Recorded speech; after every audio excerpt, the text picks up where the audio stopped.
नमस्ते दोस्तों। आज हम भगवत गीता के सबसे गहरे वर्षों में से एक पर बात करेंगे, खासकर दूसरे अध्याय के श्लोक 47 पर। आप में से कई लोगों ने यह श्लोक सुना होगा, लेकिन चलिए इसे अच्छे से समझते हैं कि यह हमारे कर्म और जीवन के बारे में सोचने के तरीके को कैसे बदल सकता है।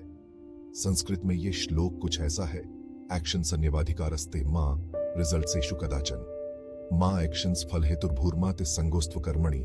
इसका मतलब यह है कि तुम्हारे पास अपने कर्म करने का अधिकार है, लेकिन उन एक्शंसों के फल पर तुम्हारा कोई हक नहीं।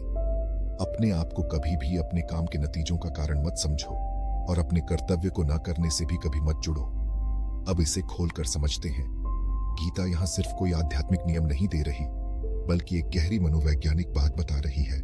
काम पर ध्यान देने से, ना कि उसके फल पर, यह हमें उम्मीदों के बंधन से आजाद करती है, जिससे अक्सर स्ट्रेस और निराशा होती है। सोचिए कि आप अपने कर्तव्य को एक ध्यान की तरह कर रहे हैं, शुद्ध और बिना किसी मकसद के।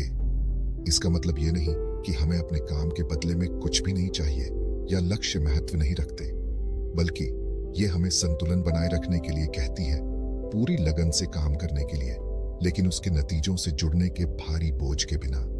यही अलग होना हमारी आत्मा को शांत और मजबूत रखता है, चाहे बाहर की परिस्थितियां कैसी भी हों। जिंदगी के सफर में यह श्लोक एक दिशा सूचक की तरह है, जो हमें बिना संतुलन खोए चुनौतियों से गुजारता है। यह हमें याद दिलाता है कि हमारे काम हमारे हाथ में हैं, लेकिन उनके नतीजे नहीं। तो कामयाबी और नाकामयाबी की चिंता छोड़ दीजिए, अपने ड्यूटियों को अपनाइए और फल को अपने आप आने दीजिए। इस श्लोक पर विचार करते हुए मैं आपको सोचने के लिए कहता हूं कि आप इस ज्ञान को अपनी रोज की जिंदगी में कैसे इस्तेमाल कर सकते हैं। चाहे वो आपका काम हो, रिश्ते हो या व्यक्तिगत लक्ष्य, हर काम को पूरी मेहनत से कीजिए, लेकिन नतीजों पर अपनी पकड़ छोड़ दीजिए। यही संतुलन एक संतुष्ट और शांत जिंदगी की कुंजी है। इस अन्वेषण में मेरे साथ जुड़ने के लिए शुक्रिया।